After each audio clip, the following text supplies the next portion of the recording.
We're just hours away from the 2018 midterm elections, already shattering records for early voting. I'm in Tennessee, solid Trump country, where a key Senate contest may hinge on young voters and what some are calling the Taylor Swift effect. Here's my Nightline co-anchor Byron Pitts with the final push and the battle for Congress. Thank you, Juju. I'm here at the ABC News election headquarters, where all the results will be coming in on election night. Every square inch of this incredible studio built to capture the excitement of what could be a historic night.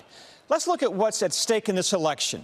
All House seats are up for grabs, and Democrats need to pick up 23 to take control for the first time in 8 years. In the Senate, a much different story. The Democrats are on defense. They need to gain 2 seats, but they could lose even more across the country.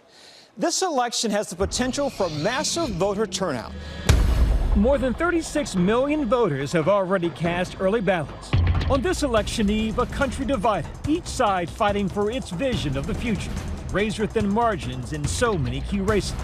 President Trump hitting 3 states today, flanked by his daughter Ivanka, and armed with amped up and sometimes inaccurate versions of his greatest hits. Democrats are inviting caravan after caravan, isn't that nice, of illegal aliens to flood into our country and overwhelm your communities. Donald Trump is not on the ballot, but in fact, he is on the ballot, it seems. He has decided to bet his entire midterm election on this sense that Americans want to fight about identity right now. Former President Obama pointing to what he says is at stake. The character of this country is on the ballot. Who we are is on the ballot. For months, ABC News has crisscrossed the country, many Americans saying it's the issues that matter most. In Tennessee, voters told Juju that immigration resonates, even here more than 1,000 miles away from the border. Why do you think that is so energizing for the base? Well, if we went across the border in Mexico, I'd do 2 years in prison, and my kids wouldn't be with me either. I'd be separated. If they come in here, they get asylum, and they get the attorneys, and get all that, and it's costing us a fortune. The Senate race here is between Democrat and former Governor Phil Bredesen and Republican Congresswoman Marsha Blackburn. Notably blasted by megastar Taylor Swift on her Instagram account, saying, "As much as I have in the past and would like to continue voting for women in office, I cannot support Marsha Blackburn. Her voting record in Congress appalls and terrifies me." Swift's post caused a spike in voter registration, but her star power did not work on voter Marcus Jones. Taylor Swift, any celebrity, they're so out of touch. They've got their security, their million-dollar mansions. They don't know what's going on with the people. The people love Trump. The people believe in what he's trying to do. In Texas, a state with historically low voter turnout, early votes already surpassing the total votes in 2014. Some believe the advantage favors Democratic Congressman Beto O'Rourke. There is no stopping us. Who has visited all 254 counties in his bid for the Senate. All that matters now is that we are together. And is making unity a key selling point. But Paula Ferris spoke with this overflow crowd at a Ted Cruz rally outside Dallas Sunday. Raise your hand if you voted early. Yeah, here. Yep. Pretty much all of you voted early. Yes, we did.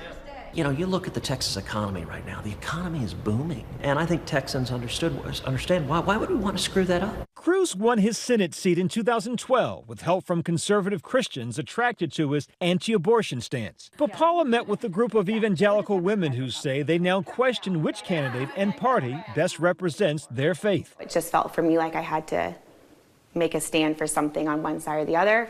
One side was more in line with who I believe Jesus is. And they say they're going to vote for O'Rourke and see Cruz as an extension of the president. What about Trump's policies or persona has really turned you off?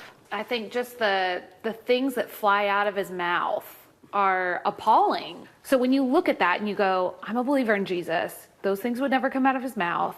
How much will I allow before I stand up and say something? There are plenty of women for Trump. There are plenty more, polls show, who are against Trump, and they have been ignited. We have an opponent who is an architect of voter suppression. In the closely watched gubernatorial race in Georgia, Democrat Stacey Abrams is aiming to make history on the ballot. If elected, she would be the nation's first black female governor. Her opponent is a Trump-backed Republican, Brian Kemp.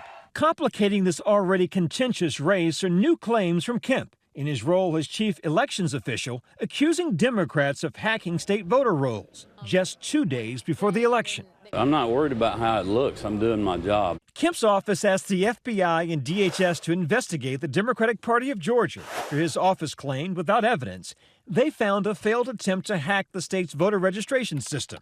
The Democrats are calling this 100% false and an abuse of power. Abrams responded this morning. Do you think Secretary Kemp deliberately cooked up the charge to help his campaign?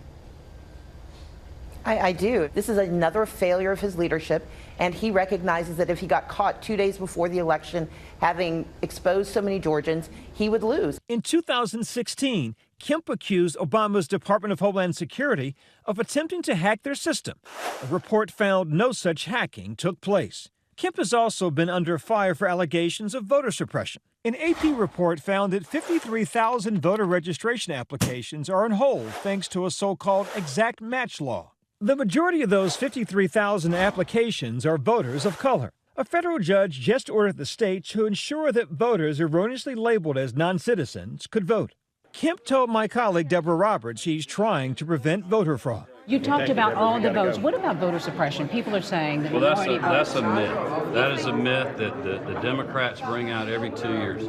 It's a battle for Georgia's future. It seems to still be haunted by its dark past. This is the magical Negro, Oprah Winfrey. Over the weekend, racist robocalls with a phonic impression of Oprah Winfrey's voice, who campaigned for Abrams last week, were dialed into an unknown number of Georgia homes. Where others see a poor man's Aunt Jemima, I see someone white women can be tricked into voting for. Both campaigns have condemned the calls.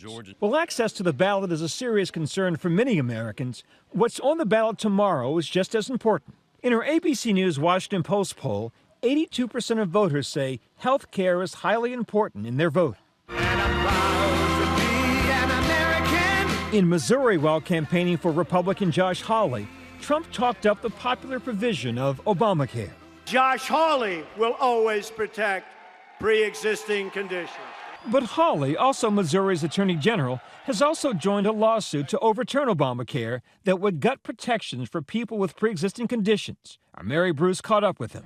So which is it? Do you support these protections or do you want to get rid of them? I want to get rid of Obamacare, and I want to have the protections without Obamacare. The lawsuits even though Obamacare keeps those protections? Obamacare is, look, it is driving the cost of health insurance up. Thank you, guys.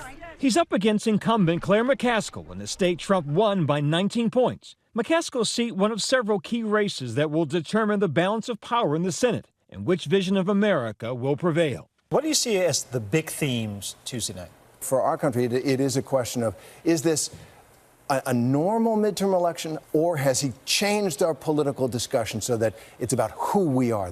Whichever party finishes ahead Tuesday night, what seems at stake is something both sides cherish: the soul of our democracy.